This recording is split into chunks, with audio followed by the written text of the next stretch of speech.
Welcome everyone to this patient-focused webinar. My name is Dave Burns from Insight Tech, and I'm pleased to serve as your co-host for today's virtual educational program. Please be patient as we take a few minutes to allow everybody to get signed on. We will begin here shortly. Thank you.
So it looks like we have a great number of attendees signed on, so let's go ahead and begin.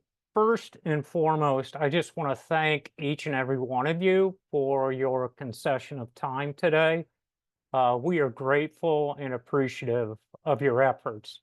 The goal of today's presentation is for educational purposes. We are very fortunate to be hearing from Dr. Amir Faraji from Houston Methodist Hospital as he discusses focused ultrasound as a treatment option for patients diagnosed with essential tremor or Parkinson's disease.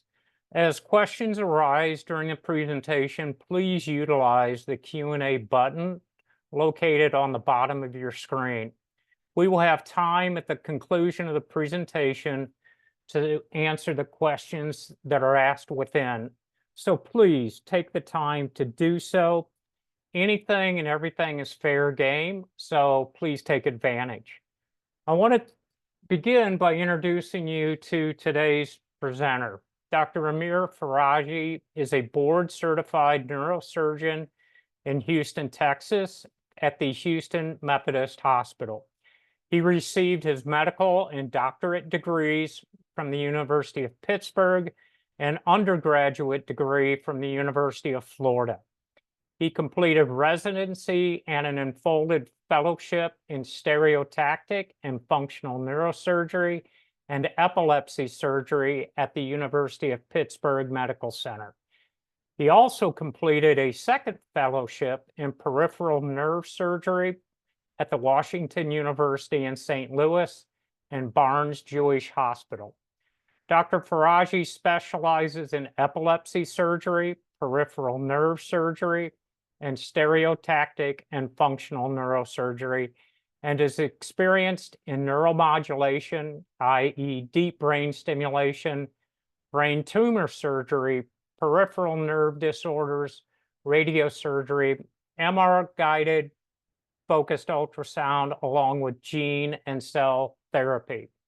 Finally, Dr. Faraji is also a scientist working to develop new therapeutic delivery strategies to the brain, advanced brain, spinal, and peripheral nerve regeneration, and engineer novel neural interfaces and prosthetic devices as the founder of the Clinical Innovations Laboratory at the Houston Methodist Research Institute.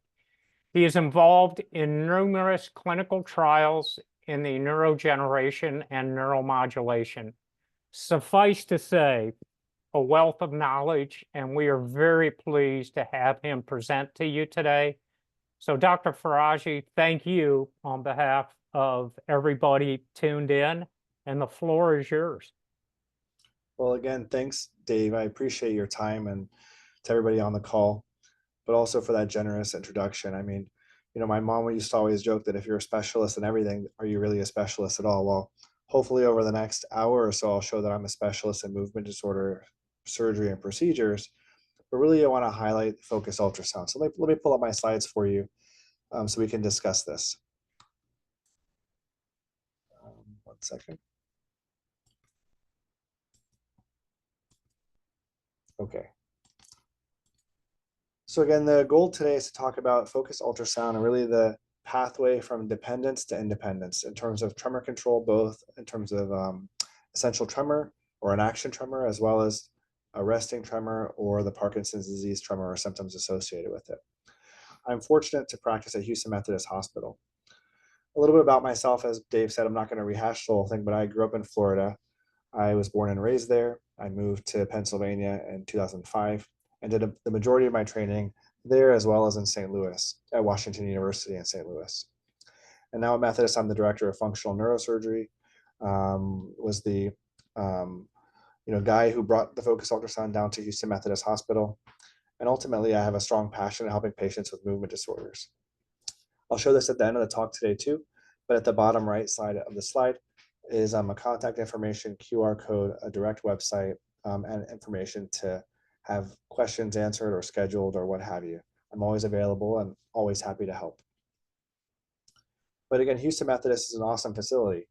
We are blessed to be in the Texas Medical Center, which sometimes makes it difficult to get to for parking, but hopefully the trip is well worth it when you get here. We have the most advanced technology, great facility and resources, and great surgeons to help you with disorders including tremor. But let's talk about focus ultrasound. So we'll start by talking about the primary indication, which is essential tremor. We'll get into a little bit about Parkinson's disease. We'll go through basically talking about what the fuss is. Over the past more than 10 years, there's been development of this technology really growing like a tsunami wave, moving patients toward better outcomes of movement disorders. We look at who's suitable for treatment, 5-year follow-up data, what today's treatment experience is like as you go through the procedure, insurance coverage, and then the second side treatment. As you know, we may treat one side first and then the other side later. We'll talk about the PRIME system, which is the current system that Houston Methodist now has, and then we'll answer any questions that the team may have. So essential tremor is referred to as a familial or often a benign tremor. Essential tremor means that there's no known cause for this medical condition. In more than half of cases, it may be hereditary, and it can progress to the point where activities of daily life, such as pouring water or feeding yourself or buttoning shirts, may all be difficult or require much assistance. Some tremors can be related to other disorders, such as metabolic issues, medication use, and so therefore it's important to be evaluated prior to any eventual treatment options. Essential tremor also affects millions and millions of Americans and even more patients worldwide. People living with tremor often do not seek tremor treatment because they are not aware that these treatment options exist. So in particular, many patients spin their wheels on medicines for many years, not knowing that procedural options exist. And for those that do seek evaluation, more than half of those did not get satisfactory relief from medications alone, or they have intolerable side effects to medications that limit their dose escalation. In terms of the movement disorder populations in the United States, there are two primary classes. First is the essential tremor population. So depending on the data that you read, either older or newer, and this is data from a few years ago, there's anywhere from 7 to 9 million people in the United States that are diagnosed with essential tremor. That have essential tremor. Only a fraction of those patients are diagnosed, let's say 1.5 million patients or so. That still is an extraordinary number of patients. Of those patients, about half do not have response to medicines, or may be refractory or have intolerable side effects. And of those patients, some may not be eligible for treatment either due to cost or medical condition or what have you. So let's say 75,000. So if we take a conservative number of 75,000 patients that could be treated with a single side procedure, let alone a second side procedure, and compare that to both deep brain stimulation and ultrasound, only about 1,500 to a few thousand of each of those procedures is performed in the US every year. Alternatively, let's look at the Parkinson's population. So it's a much smaller population, whether 1 or 1.5 million Parkinson's patients exist in the United States, and many are not quite diagnosed. 800,000, only about half are actively treated with medications. Many do not even know that they have the diagnosis of Parkinson's disease. When patients have levodopa-induced dyskinesias or have that on-off cycling that you see with Parkinson's disease, that's only a fraction of those that have good control otherwise with medicines. And then again, if we take a conservative estimate, about 40,000, 42,000 patients are eligible for any advanced therapies. Let's look at the treatment for those. So it turns out that far fewer focused ultrasound patients are treated, but it is still possible. And even still, only a couple thousand DBS patients undergo this procedure for Parkinson's each year. So the point of this slide is that greater than 97% of patients are left untreated. So even though these widely prevalent conditions, both essential tremor and Parkinson's, exist and afflict millions of people, the vast majority go untreated in an optimal way. So to me, this is a public health emergency. Millions of people have it, and we're not treating it appropriately. So let's talk about the different options that exist, because not everybody needs a surgery or procedure, of course. Let's start at the so-called least invasive things first and work our way up the ladder. So in particular, there are pharmacotherapy options. You can take medications for your tremor. So for essential tremor, there are two classes of medicines, propranolol and primidone. Sorry, beta blockers and an old anti-seizure medicine, both propranolol and primidone. They are predominantly used to reduce tremor. Many times the medicines may not completely resolve the tremor, and also in many times with dose escalation, there can be significant side effects. There are also anti-anxiety medicines that can be taken. Separately, there are devices that can be developed, or wearable devices, whether it's assisted gloves or weighted utensils, or even wearable neurostimulators like watches that people can wear that may be able to help with their tremor. This helps generally for milder tremors, maybe not a severe tremor. And then ultimately, there are procedural interventions. Again, there's a wide range, including local injected botulism toxin or Botox. There's, of course, focused ultrasound, as we're talking about today, deep brain stimulation, which is an alternative strategy, which I mentioned.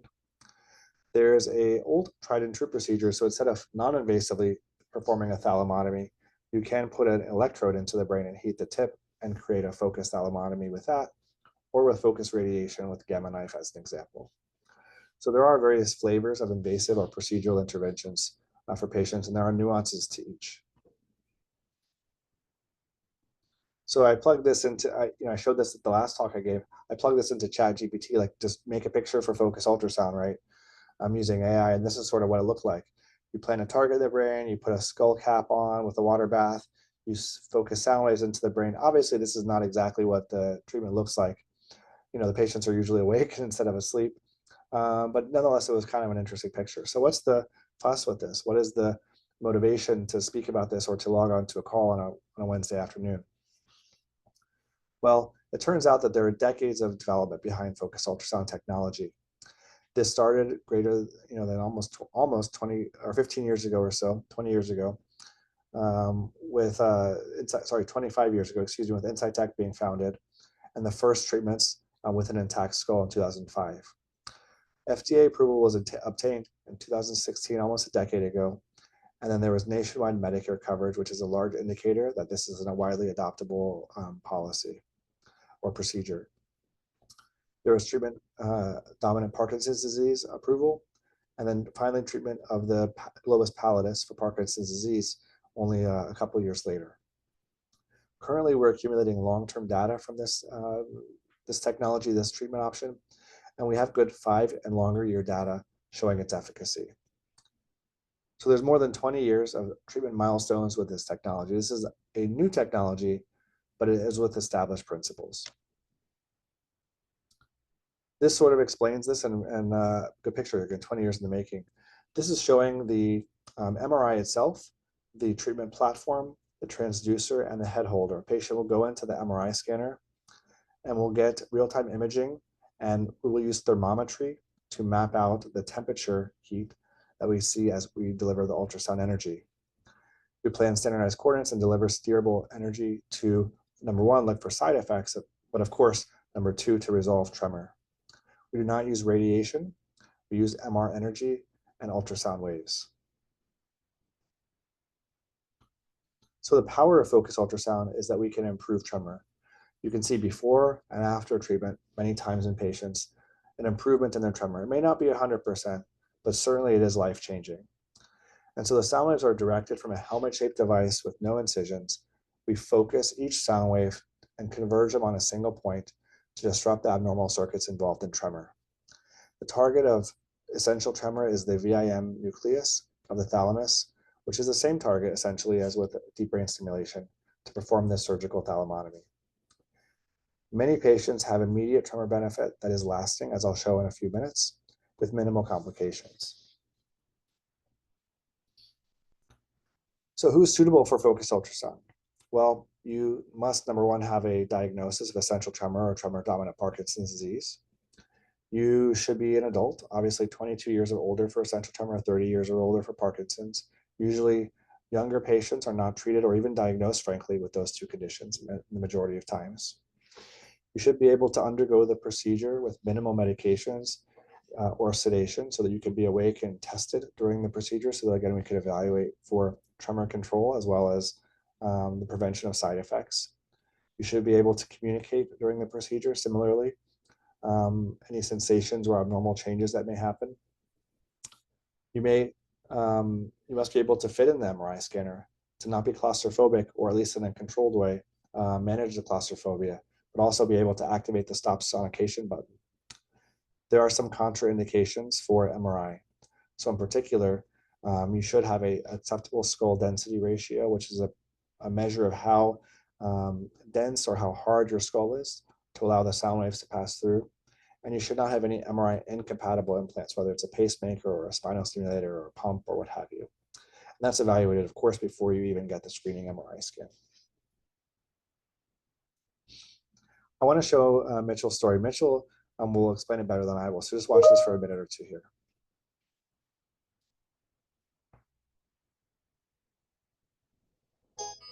I've always had essential tremors since I was a child. In a work setting, I need to write, I need to be able to sign contracts, I check into hotels, and the shakes hurt. I mean, it makes it very difficult for me to get through those parts of life. I found on the internet the procedure involving the focused ultrasound, and it was really compelling. I don't have to have a traditional brain surgery. The first thing I'd like to do after the treatment is to sign my name. It sounds really simple, but it's a wonderful thing for an individual who struggled to sign your name when you're trying to check into a hotel, rent a car, or do anything. So if I can sign my name without having my hand shake, that's going to be wonderful.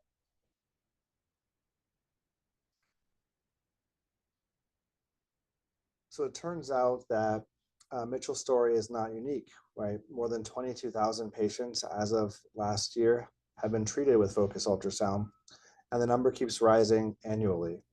So both for essential tremor and tremor-dominant Parkinson's disease, we see a steady climb of the number of patients treated each year. Remember that initial slide I showed you that maybe 1,000 or 2,000 patients are treated with deep brain stimulation or ultrasound? Well, really now, focused ultrasound has surpassed deep brain stimulation, especially for essential tremor, in terms of number of patients treated. That inflection point, that crossing of the lines happened a few years ago in 2021 for essential tremor.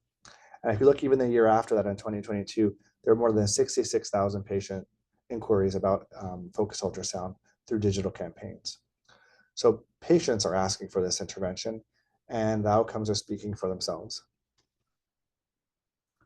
In terms of multi-year data, professional society support, this is a well-studied phenomenon in both neurology and neurosurgery high-level journals. This has been well-studied, well-published upon, including guidelines from national societies such as the Society for Stereotactic and Functional Neurosurgery, really describing this as a utility, as a useful measure to use in patients that have tremor for their symptom control. Let's look at 5-year data. So patients are treated, and then 5 years later, we look at their outcomes. And it turns out that roughly 3 out of 4 or 4 out of 5 patients, 73% of patients have tremor improvement at 5-year follow-up. That's not everybody, but that is a vast majority of patients that have avoided the need for potential surgery, or patients that are older that can't undergo a surgery, as an example. What does this data tell us ultimately? That there's no serious adverse events reported in this group, that there was marked improvement in activity of daily life and functional outcomes. This improvement remained at 5 years, even in those patients that had some tremor return. And there, we looked at adverse effects and issues after the treatment, looking at side effects, basically, or complications. And it's very common to have transient or temporary side effects. That's all normal. In terms of lasting side effects, that's much rarer. The most common reported issues were imbalance or gait issues in about a fourth of patients. There was some numbness and tingling transiently, and of course, headache and head pain from just the treatment itself that did resolve. Most of these resolved within about 30 days or so. At 5 years, the adverse effects were reported to be very mild or moderate at best, and no new adverse effects happened later. The most common issue experienced 5 years later was some tingling or paresthesia type sensations. With the advent of new imaging technology, my hope is that many of these issues can be reduced by better visualization of the pathways required for focused ultrasound treatment.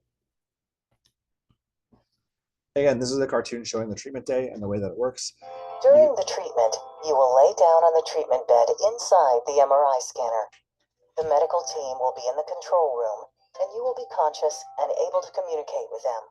Your head will be positioned in the focused ultrasound helmet, which is filled with water, and you will have a blanket to keep you warm. You will be given a stop sonication button if for any reason you want to stop the procedure. MR images are taken to plan the treatment. Your physician will first apply light doses of ultrasound energy to identify the right spot in your brain for treatment. Then, full intensity ultrasound energy will be applied. The treatment bed will move in and out of the MRI. After each application of ultrasound energy, you will be asked to do tasks such as drawing spirals. This is so the physician can evaluate the improvement of your tremor and any potential side effects. And obviously, we would hope to see improvement in those tremors as the treatment goes on. So in terms of the date of the procedure, this is what to expect. Besides that video, number one is you have to have preparatory steps beforehand. So number one, fortunately or unfortunately, we do have to shave the entire head. So nothing interferes with the sound waves. The hair follicles can trap air bubbles that limit the efficiency of the sonications. Then we secure a head holder frame to the head to hold the position stationary during the treatment. We affix a tight shower cap type device, which is then filled with water as the patient is positioned in the MRI scanner. During the treatment, the patient is awake, lies on the MRI table, and moves in and out of the scanner. MRI images are taken to plan the treatment accordingly to the patient's individualized anatomy. We do some targeting and tests periodically during the treatment so that we can first pinpoint the exact spot, but secondarily avoid any side effects. We look for sub-millimeter type adjustments to really make sure that we're at the sweet spot individualized to a patient's anatomy. Then as we find that spot, we raise the temperature and apply energy to create a small ablation to provide a therapeutic effect and hopefully improve the tremor. So there are many benefits that can be seen for a patient. So in particular, the most important one is that you get immediate and durable tremor improvement. There's some significant improvement in quality of life. It is an outpatient procedure. You go home the same day. Usually each treatment lasts a couple hours. There's little to no risk of infection as we're not cutting the skin or making an incision, just the pin sites itself. There's no anesthesia, meaning that patients that have medical conditions could undergo this procedure potentially. And complications are minimal and usually well controlled. So again, the before and after focused ultrasound, we would take a patient that has significant tremor, that's not able to drink, as an example, and then we would hopefully make their hand still again. This quality of life benefit is significant. It turns out that Medicare does cover essential tremor in all 50 states in the United States. Obviously, there are insurance nuances that are unique to each individualized state and region, and individually each individual commercial plan. So my suggestion for a patient, if they're interested in treatment, is to really touch base with one of the treatment centers or myself and discuss whether this is something that is, number one, doable on a case-by-case basis, or something that's covered by your insurance. Ultimately, this is a standardized treatment code. This is a well-established technology covered by Medicare. It turns out that you can treat the second side. What's good for some patients if you have one-sided tremor and not the other? Sometimes that means you can't reduce medicines in a meaningful way. Sometimes that means you still have disability or a head tremor. And so patients with second side treatment usually undergo this treatment at least 9 months after the first side is done. So if we treat, for instance, in January, the next one's done in September or later. Patients must still be an adult, age 22 or older. And we target the opposite sort of mirror side VIM nucleus. In terms of second side data, this is now a 6-month follow-up. About 80% of patients, 4 out of 5, have tremor benefit, which is, again, great for a procedure that improves tremor. It turns out that there's roughly a 65 plus or minus % tremor improvement with this treatment, with results sustained at this 6-month follow-up. This is consistent with the first side treatment. There's also an improvement in functional disability and activities of daily living. After the second side is treated, common adverse effects include the same numbness and tingling. Sometimes patients can have some transient slurred speech or dysarthria or balance issues. Those are usually temporary. Sometimes they can be permanent. Again, it depends on a nuanced risk-benefit discussion with the provider. There are no device-related adverse effects, and only one serious event occurred in this series of patients that were followed, including a urinary tract infection, which is usually not related to the treatment at all, in fact. So I want to pivot for a second and talk about the Prime system. The Prime system is the newest focused ultrasound platform that exists from the Insightec company. This is what we have at Houston Methodist. This offers a wide array of benefits for patients and the providers treating patients. So I'll walk through a typical day, kind of what we would see on a planning screen. But basically, some of these benefits from the Prime system include a new automated software platform, which is great for me as a provider performing the procedures. More importantly, for the patient, there's improved savings in terms of time between the procedures, so we can be more efficient when we do the procedures in general, as well as advanced targeting and imaging. So again, we can cut down on the procedure time in total. The procedure time, let's say, is about 50 minutes, but there's some preparatory steps in the beginning and back end of the treatment that can all be reduced with this so that we can have greater throughput for patients and a more efficient day. The way that this works is we first obtain a CAT scan of a patient as part of our screening workflow. This CAT scan is determined to determine that skull density ratio, really that hardness of the skull, if you will. We're looking for a Goldilocks zone. Some patients' heads are too hard, some are soft. We really want the Goldilocks range of where we can treat. Roughly about 5 to 10, depending on what literature you read, % of patients may have a skull density ratio that is not acceptable for focus ultrasound. Therefore, they may be a candidate for deep brain stimulation if they're interested. At Houston Methodist, we have a workflow where if you contact us for treatment, we would have you come in, get a CAT scan done on the morning of the appointment. You would see me right afterwards to verify the skull density ratio, and then we would get the planning MRI scan shortly thereafter in the afternoon. So that all your imaging is done as a one-stop shop. Once we have this skull density ratio determined, and let's say you're good to proceed, we would plan the treatment. Again, this is the skull density ratio explanation. Basically, if your skull density is too low, that means your skull is too hard, and you basically bounce off or reflect the sound waves. You can't get them into the brain. Really, you get heating at the skull and they bounce off. So we look for an ideal Goldilocks zone. Once we have this skull density ratio calculated, we fuse that CT scan to the MRI scan that we've done for pre-planning, again, the same day as the clinic visit, ideally. Once we have an adequate registration and we're sure that everything is matched up in 3-dimensional space, we can then create our plan. So to create our plan, we often rely on a series of both direct or indirect targeting. In particular, with indirect targeting, we use standardized coordinates that were developed decades ago to neurosurgery using a standardized AC-PC plane and coordinates that related to that. So we map it out based on that. We also verify based on the white matter tracks, which are the tracks that are involved in the tremor itself, the abnormal circuits.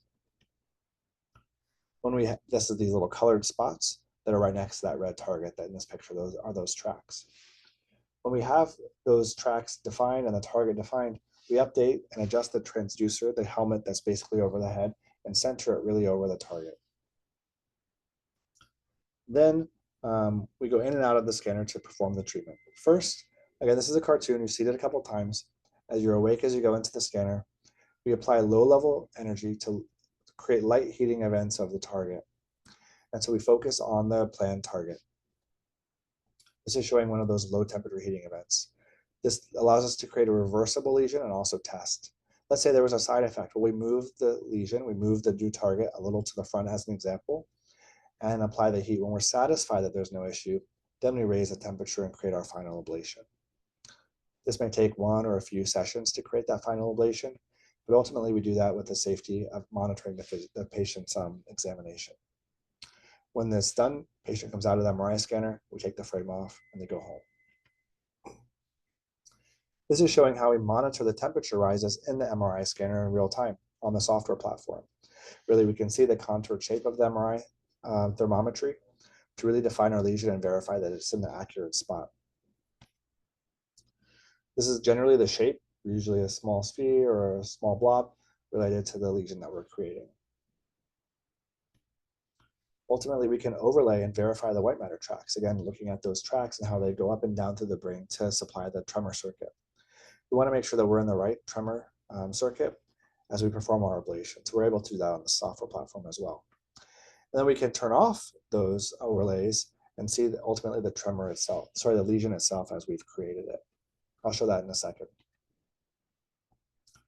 Ultimately, the new Prime system has an integrated helmet coil kit, which allows us to visualize with the water bath fill better clarity to the target and visualize the anatomic area. So what I mean by that is, as we're doing the treatment, we can verify that we're creating the lesion in real time. This shows an example of what that lesion may look like. So it's hard to see in this picture maybe, but if you really squint and look at the arrow pointing to the spot that we're aiming for, you can see the asymmetry, this little white speck right at that lesion. That little white speck about the size of a pea is the interruption of those tremor circuits. And that's what we're looking for after the treatment's done. So in summary, the future is now. We have a non-invasive way of helping tremor and in many patients to restore their quality of lives. What I wanted to really show here is that I'm accessible. And I mean that by, I'm available to phone, to email inquiries, to clinical visits, what have you. It's my passion and joy to help get this information out and really help patients with tremor and Parkinson's disease. Very good, Dr. Faraji, and I want to keep this slide up so people can certainly notate the contact information. I will also say it's a very efficient team down at Methodist. It's a patient-first attitude and commitment, which is outstanding.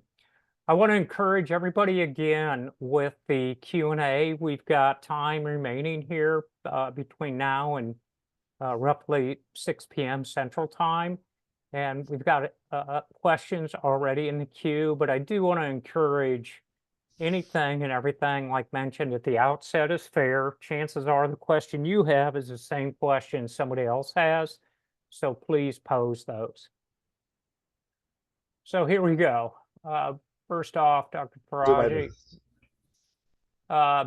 does focused ultrasound work equally well against basic essential tremors versus what may be Parkinson's related tremors? So for tremor dominant Parkinson's disease, arresting tremor as an example, and essential tremor itself, the anatomic target is the same, right? We still go after the same tremor fibers. There are some nuances related to Parkinson's depending on their symptoms, because often Parkinson's has additional symptoms like rigidity, stiffness, slowness that may come along with it, right? There are alternative targets, including, which I didn't talk about today, that have been FDA approved, that have been investigated on recently. But the efficacy in terms of tremor, we do see tremor benefit even with VIM targeting of brain stimulators in Parkinson's, let alone with ultrasound. So I think that there is some nuances to that, because it depends on the constellation of symptoms a patient may have and what they may be looking for or satisfied with after the treatment is done. But the answer is yes, you can still have benefit, of course. Very good. Thank you. With focused ultrasound, I'm going to couple this with not only leg tremors somebody inquired about, but also very commonly asked is, will this help with head tremor, voice tremor? Yeah, so it may. Usually, we do not necessarily see that done with a single side, though I have had patients with a single side treatment have had improvement of their head tremor, as an example. Sometimes we have to treat both sides to see a full improvement or some improvement of the axial or body tremors or voice tremor. But when I do some of the brain stimulation surgeries, we do mapping of the circuits. And oftentimes there is one side more active than the other in terms of that brain mapping. So you wonder if there's one driving side, even though, of course, the two sides of the brain sometimes are known to operate independently. So the short answer is it's always possible to have an improvement with a single side, but more often, both sides are needed to see the axial improvement of tremor. Very good. Thank you.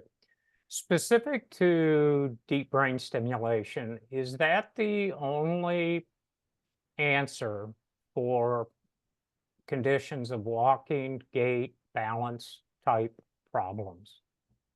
No, there are investigational avenues for like walking, as an example.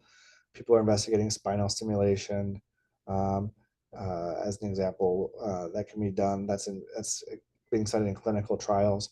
Even brain stimulation itself is more difficult to counsel in terms of the benefit of walking, right? Sometimes walking is variable. It depends on issues that are happening not only in the brain, but also the spine and even peripheral nerves themselves. And that may or may not get better with a single strategy to target the brain. So again, there are nuances. Very good. You may have addressed this previous with the presentation, but would you readdress the potential need for local anesthesia and the why behind it? Yeah, when we place the head holder frame, there are two small pins that go in the front of the forehead and also in the back of the head to hold your head stable during the treatment procedure. And to put those pins in place, I do not want patients to be uncomfortable. So we do give local anesthetic, both at that site. Sometimes, occasionally, some providers place it in the scalp itself for the treatment.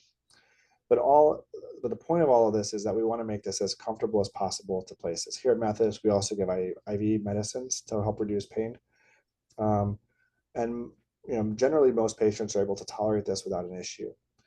The key thing is know it's coming. We're going to place the frame. We're going to place numbing medicine. We talk through it. I'm there the whole time. I perform the procedure myself so that it's a more comfortable process. Right. Very good. Thank you.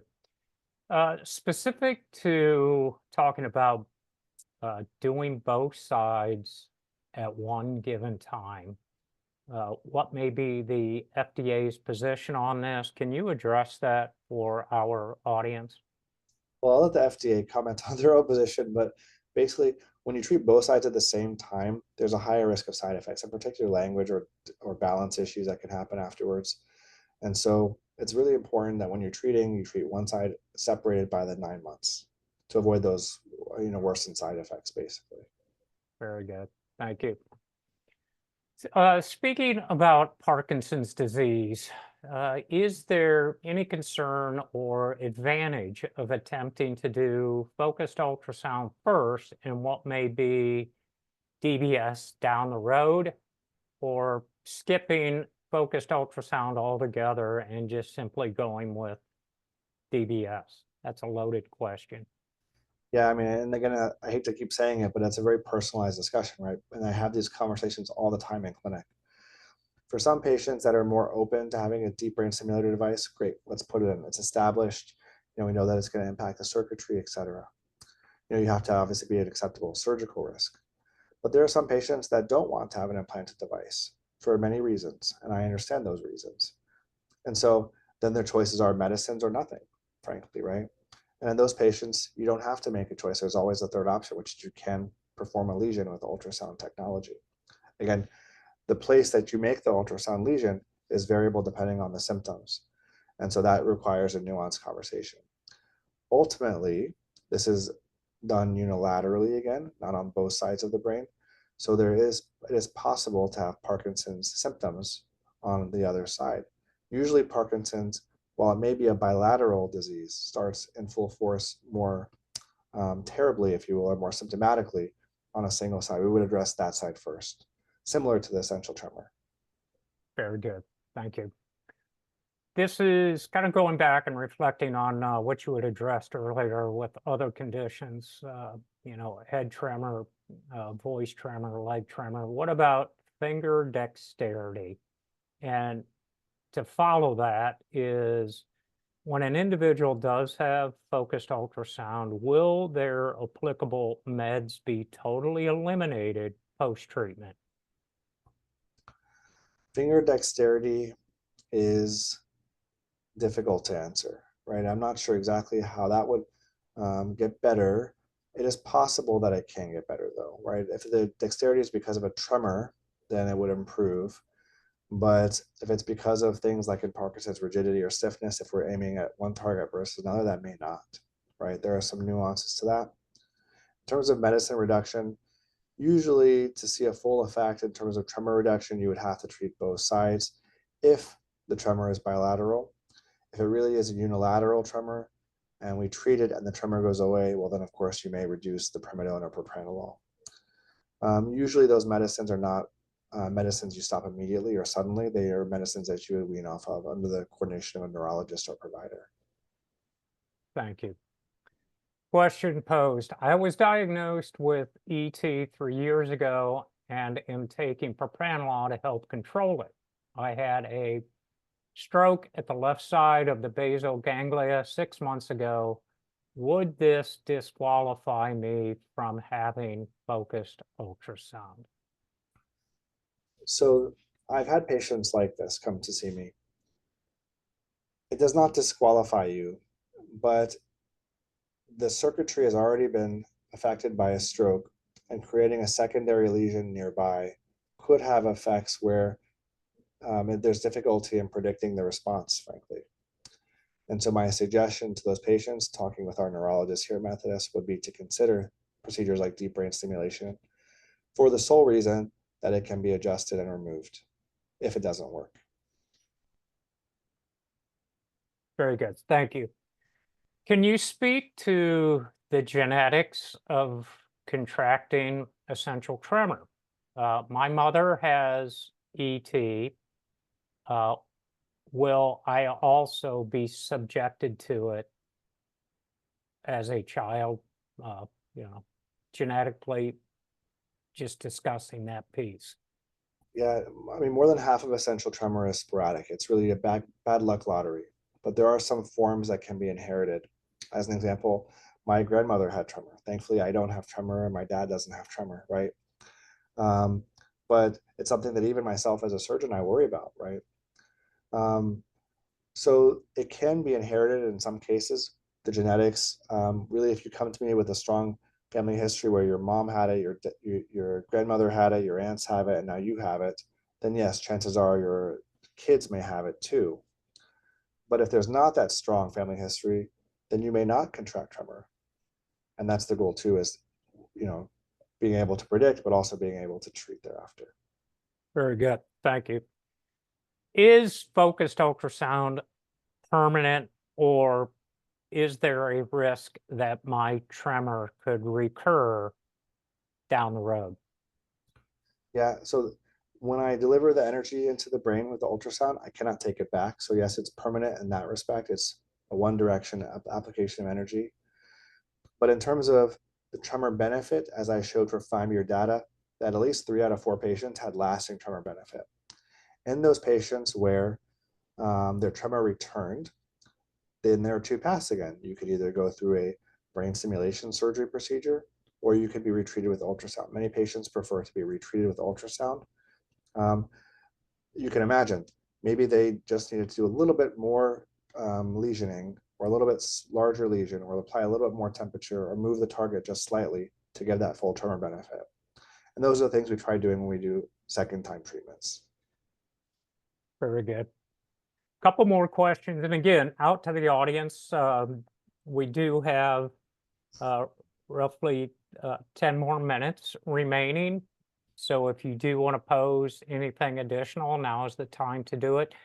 Would you review once again, Dr. Faraji, two things: the CT head scan necessity and what that measurement means, along with if one does have implants, pacemaker compatibility there, very common.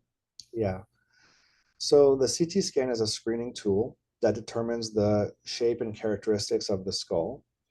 We have to send the sound waves, the ultrasound waves, through the skull to the target inside of the brain. So we need to make sure that the sound can get through, basically. And so the CT scan is a screening tool determining the hardness or density of the skull that allows that to happen. So it's a screening tool. The MRI scan is the planning tool. That's what we use to identify the target and the relevant anatomy and circuits involved. And to get an MRI scan, you have to meet certain conditions, of course. And so many patients, millions of patients even in the US, have implanted devices, whether it's brain or spine or simulators or pacemakers or pumps or what have you. And as long as the device is MRI compatible, then we're good. Many patients can still have ultrasound treatment with an MRI compatible pacemaker. We have different algorithms in the MRI scanner to allow that to happen. So I think the first question is, okay, understanding what's inside of you, and secondarily, having a conversation with it, like myself or provider, to understand if you're a candidate or not. And then from there, we can work out the details with the MRI team, usually. Very good.